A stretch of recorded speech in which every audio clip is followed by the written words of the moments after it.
En el siglo XIX, a casi 400 años del descubrimiento de América por los europeos, en la Patagonia, en Magallanes, seguían existiendo pueblos originarios que prácticamente no habían entrado en contacto con los occidentales.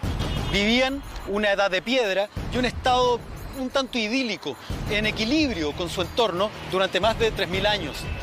Sin embargo, a mediados de ese siglo, irrumpe el progreso y se produce el sufrimiento, el exterminio de muchas de las razas y etnias que vivían en ese lugar. Sin duda, una de las que más sufrió fue la Selknam, porque definitivamente se extinguió de la faz del planeta. La historia del pueblo Selknam es la historia de un genocidio puro y duro, organizado y planificado por los grandes estancieros que colonizaron la Patagonia, con la participación cómplice de un Estado miope que no entendió el valor de las culturas aborígenes que habitaban nuestro territorio y la riqueza invaluable de su herencia originaria. Supuestos próceres del progreso, como el colono español José Menéndez, el llamado rey de la Patagonia, que habría estado detrás de la persecución y exterminio de la nación Selknam por representar un estorbo para la ganadería que se instalaba en la Patagonia, ocupando millones de hectáreas y aniquilando el frágil ecosistema que alimentaba y daba sustento a este pueblo. El rey de la Patagonia, José Menéndez, se enriqueció junto a un puñado de latifundistas que dejaron tras de sí un reguero de sangre, dolor, exterminio y explotación. Entender a los Selknam parte primero de un principio que para nosotros es bastante difícil, que es la movilidad. Nosotros somos sujetos de lo estático y a partir de lo estático viajamos y nos movemos. Los Selknam son transhumantes, es decir, básicamente ellos tienen una concepción de los grandes espacios y del movimiento. Ellos, como son nómades, todo lo que sobra, todo lo que tu cuerpo no puede transportar es innecesario y es necesariamente eliminable. Precisamente esa gran capacidad que tenían por ser cazadores, ¿no es cierto? Cazadores recolectores, donde la base, a diferencia de lo que se pensaba, era la recolección. Es decir, el sostén económico de los Selknam es femenino, que son las grandes recolectoras. Y los excedentes eran, por supuesto, la cacería masculina, principalmente de guanaco.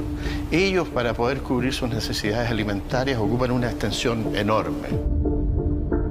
Son sociedades que están organizadas a partir del linaje, es decir, a la estructura de la familia. La política básica del Selknam tiene que ver con esta constitución de los diferentes linajes. La gran política de negociación tiene que ver nuevamente con la familia, y eso lo llamamos nosotros matrimonio, que tiene que ver con alianzas, ¿te fijas?, que se hacen entre las diferentes unidades que conforman la sociedad Selknam. Y hay una cuestión que es muy importante: ellos no tienen escritura, pero eso no es una desventaja, ellos son diferentes. La memoria entonces de esa sociedad y esa cultura está en los ancianos. Los ancianos adquieren una dimensión estratégica porque son la enciclopedia, que te permite todo, es decir, conocer tu geografía, conocer tu economía, tus tecnologías, tu religión, tu ética, etcétera, etcétera.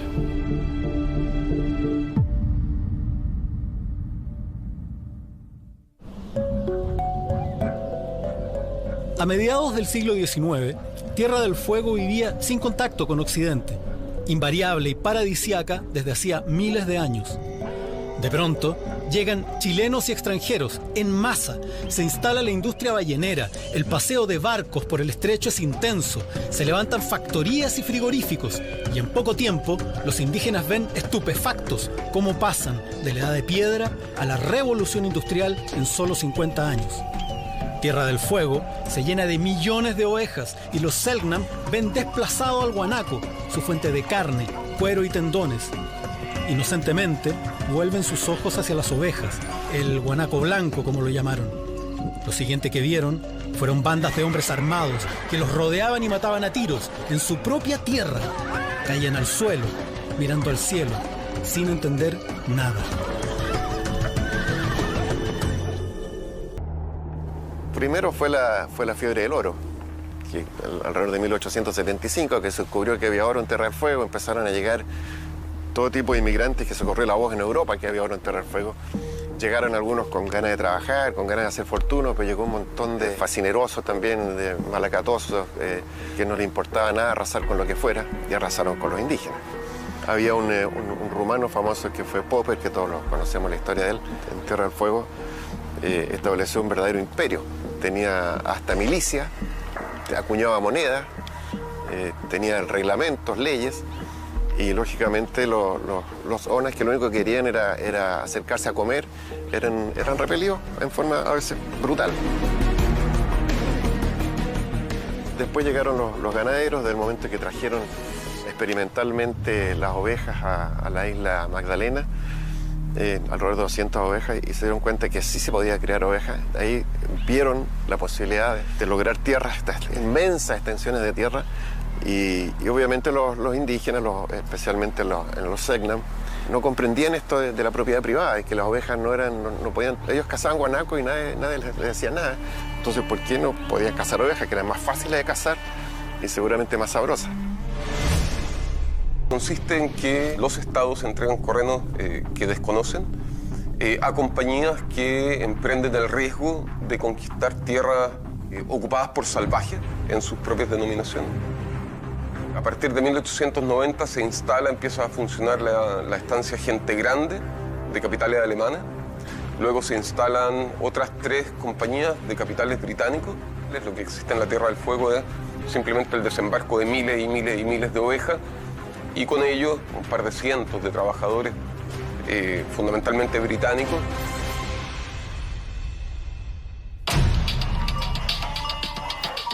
Los nuevos habitantes de Tierra del Fuego no están dispuestos a perder animales. A ellos los ampara el Estado, y los indígenas nativos son una amenaza. No solo para ellos, sino para el crecimiento de toda la nación. El territorio, cada vez más reducido, se volvió peligroso para los hombres, mujeres y niños Selknam. Por los caminos que ellos mismos habían trazado, ahora debían huir de los cazadores de indios, asesinos a sueldo que recibían 1 libra a cambio de cada oreja o cabeza de Selknam.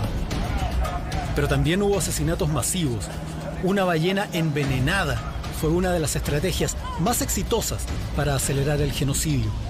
Esa ballena fue la última cena de decenas de familias que perecieron entre horribles dolores. Vamos a llamar a Madrid para hablar con José Luis Alonso Marchante, el autor de Menéndez, el rey de la Patagonia, un libro muy interesante que logró articular de una manera como no se había hecho antes todos los temas relacionados con la Patagonia en torno a esta revolución industrial que produjo Menéndez. Si tú me pudieras decir quién fue Menéndez, desde tu punto de vista, desde lo que pudiste descubrir. A un hombre vicioso, codicioso, que además, por poner en pie un imperio económico sin precedentes, provocó el genocidio, por ejemplo, de los pueblos autóctonos de la Tierra del Fuego, o la explotación de los jornaleros y de los trabajadores de sus estancias. Y esa parte, aunque se había contado, era una parte mucho menos visible, ¿de acuerdo? Sobre todo en la memoria oficial de Punta Arenas, ¿de acuerdo? Entonces eso me sorprendió bastante. Es que a la vez que hicieron eso, provocaron que los Selknam se quedaran sin su alimento fundamental. Claro. El guanaco les servía como alimentación, como piel, pero también para confeccionar sus utensilios de uso doméstico. Eso fue lo que condenó al hambre y al vagabundeo a los Selknam, que a partir de ese instante comenzaron a alimentarse de las ovejas, que eran propiedad de los grandes terratenientes. No había guanacos, había ovejas, y ellos en un primer momento se alimentan de ellas, pero cuando empiezan las primeras represalias, ellos se dan cuenta de que la oveja es el enemigo y empiezan a atacar, en un ejemplo de resistencia, inútil pero resistencia, a los alambrados, a las majadas de ovejas. La idea es causarle un daño a la fuerza de ocupación. No es llevarse 500 ovejas para establecerse como estancieros en otro lugar de la isla, digamos. No cabe esa posibilidad. José Luis, ¿cómo definirías tú, en pocas palabras, a Menéndez? Menéndez, a mi juicio, para conseguir sus objetivos económicos, fue un hombre que no se detuvo ante nada. El territorio que estaba ocupado por los Selknam, Menéndez no duda en dar instrucciones a sus capataces para que terminen con esos molestos estorbos, ¿no?, que había. Es una fuerza montada frente a un pueblo pedestre, armado de arco y flecha, y que además son grupos familiares. No son guerreros aislados. Los guerreros aislados, los hombres solos, son los ovejeros.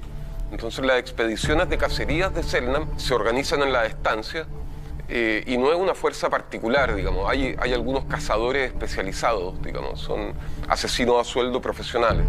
Claro, el Chancho Colorado, McLennan u otros, hay un par de sobrenombres, hay un tal Buffalo Bill, hay un tal El Demonio.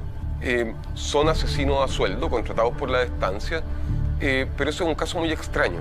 Por lo general son todos los trabajadores de la estancia los que participan en estas partidas de escarmiento.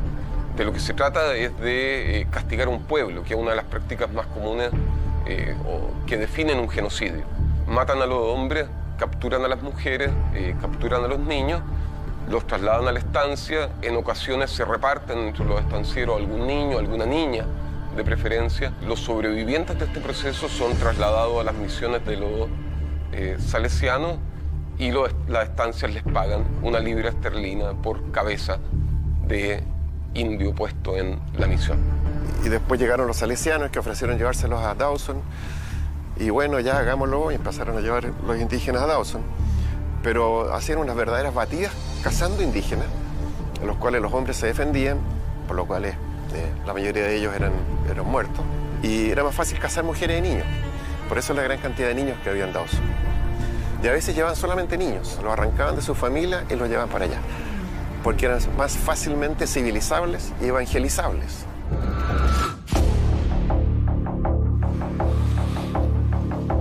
Hola Pedro, ¿cómo estáis?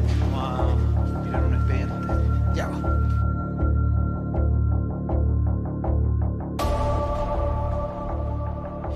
En el año 1895, en la estancia Caleta Josefina, Alexander Cameron, un estanciero de la época, detiene a 165 indígenas, son tomados prisioneros.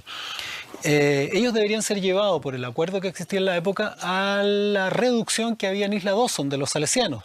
Sin embargo, toma una decisión a instancias del gobernador de Magallanes, que es quizá uno de los eventos más vergonzosos de fines del siglo en Chile.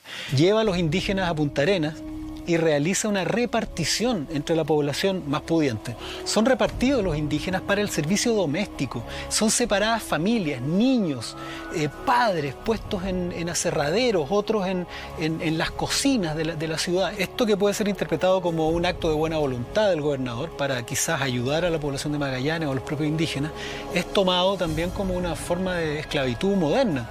Bueno, en el expediente declaran los administradores y los trabajadores de esta estancia. Los dueños no aparecen.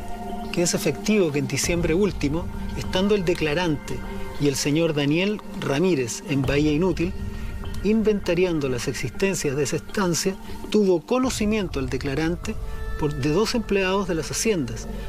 ¿Qué salieron? Que salieron esos mismos individuos, uno chileno y otro inglés, en excursión al Cabo Boquerón para matar indios, recibiendo en pago 10 pesos por cabeza de cada indio que mataban. Esta orden la recibían del administrador, don Alejandro Cameron, quien le pagaba la remuneración y les daba las provisiones.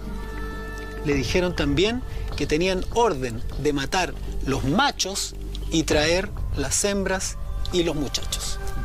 Bueno, a clara muestra de que este tema en la zona fue tratado el indígena como plaga. Como plaga. Como plaga, claro. Y trataron de exterminarlo. Aquí no hubo una transculturización, no hubo un proceso paulatino. Acá hubo una enajenación cultural tremenda, brutal. Se nos quitó, ¿cierto?, nuestro territorio, se nos sacó del territorio, porque les molestábamos a los estancieros. Con sus ovejas, ¿cierto? Era más importante una oveja que la vida humana.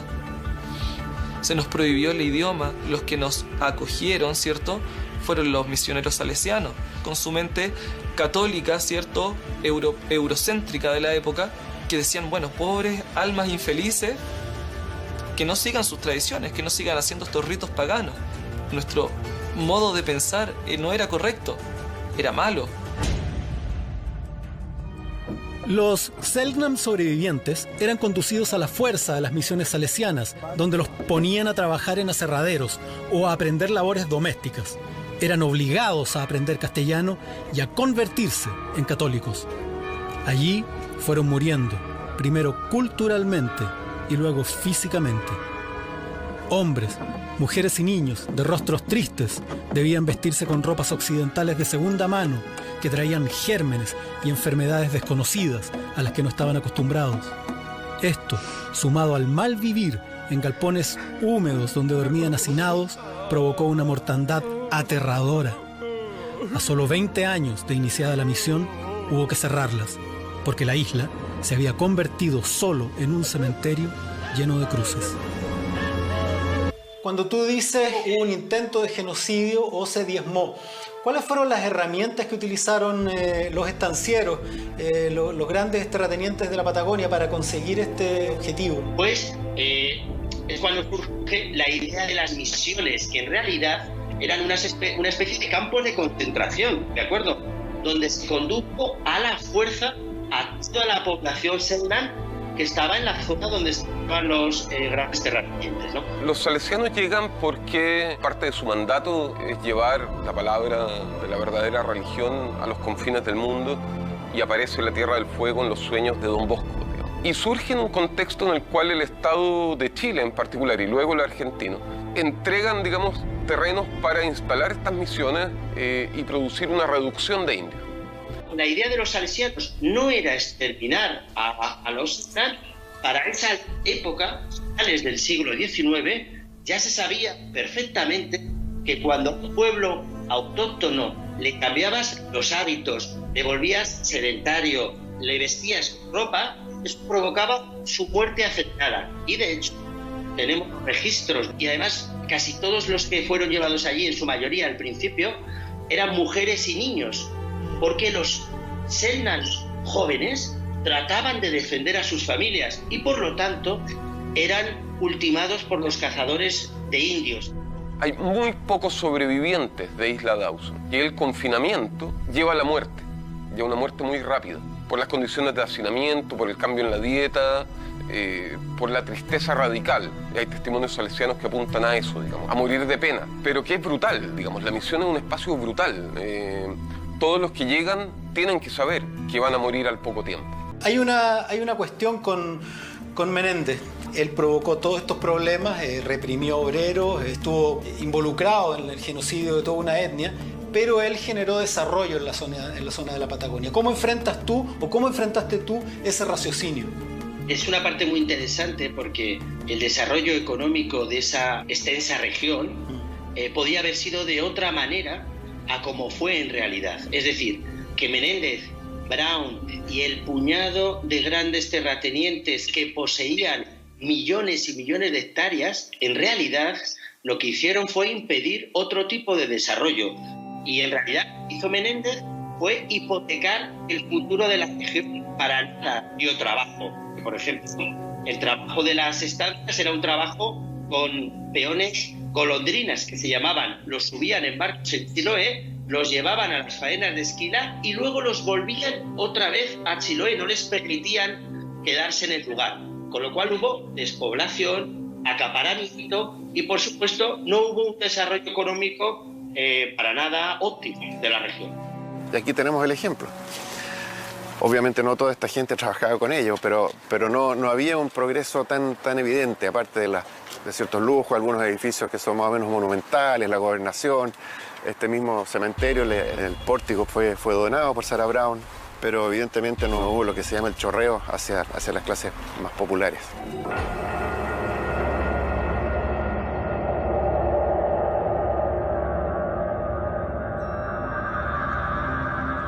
Tú incluso ni siquiera le das el mérito de haber desarrollado la región. Al contrario, haber frenado su desarrollo. Claro, piensa que cuando se hicieron lo suficientemente ricos, ni siquiera se radicaron en la región. Se fueron a Buenos Aires, que es otro país, ¿de acuerdo? Argentina. ¿Con qué es comparable lo que ocurrió en la Patagonia con este señor Menéndez y los terratenientes? El genocidio de los pueblos autóctonos de la Patagonia en la Tierra del Fuego, y aquí incluyo, además de a los Selknam, a los Cahuéscar, por ejemplo, a los Yaganes, solo puedo comparar al genocidio que sufrieron los armenios o los judíos, y de hecho hoy en día hay en el Senado chileno un proyecto de ley de reconocimiento de este genocidio. Quiere decir lo importante que ha sido, lo trascendente, ¿no? Nosotros, claro, estamos en un proceso, ¿cierto?, de autorreconocernos, que implica recabar antecedentes, información, para reconstruir esta historia quebrada. Y quebrada no de manera fortuita, no de manera arbitraria, sino porque hubieron políticas desde el gobierno chileno y desde el gobierno argentino, políticas de exterminio. Acá al pueblo no se lo quería cambiar de una isla a otra, al pueblo no se lo quería sacar, ¿cierto? No se lo quería llevar a misiones. Había políticas que los querían matar, a ellos los querían matar, y no se puede decir de otra manera, porque eran animales, así los veían, como animales. Animales exóticos que tú te los puedes llevar a Francia a exhibirlos en zoológicos humanos. Hay una deuda que saldar. Y no es una deuda que se va, démosle tierra, démosle beneficio, démosle beca, no. Tiene que haber partir por un reconocimiento, partir por una disculpa, para empezar a abrir el diálogo. ¿Qué hacer con los Selknam? Es una pregunta que muchos se plantearon. Y no todos se respondieron que había que matarlos a todos o erradicar a toda esa población de la isla. En particular, los agentes estatales plantearon que era posible establecer poblados, colonias agrícolas de Selknam. Lo que primó fueron los salesianos y su estrategia de erradicación en alianza con los estancieros. A mí me parece que progreso hoy día podría ser reconocer que lo que ha operado sobre este territorio, sobre Magallanes, sobre la Patagonia en general, es el reemplazo de una población por otra, por medio de la violencia y a partir de la prepotencia del Estado respecto de los pueblos sin Estado. Ahí hay que buscar reconocer el derecho de los descendientes de los sobrevivientes al espacio y sobre todo una memoria más digna que la que existe actualmente, digamos, ¿no? La identidad patagónica se ha construido a partir de una historia oficial que reivindica como naturales los actos que la constituyeron. Selknam parece una palabra lejana, ajena, propia de lugares exóticos que no tendrían nada que ver con nosotros. Las antiguas imágenes parecen sacadas de algún corto documental de primitivas tribus del confín del mundo, que poco o nada nos identifican.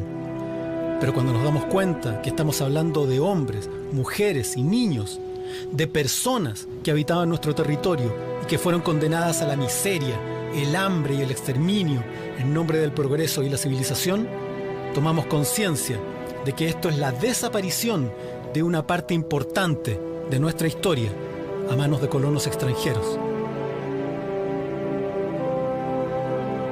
Cuando miramos nuestro pasado con sentido crítico y derribamos los mitos construidos en torno a la intolerancia, quizá podamos construir un futuro diferente, un futuro que reconozca la diversidad, el valor de lo humano, más allá de la codicia desmedida.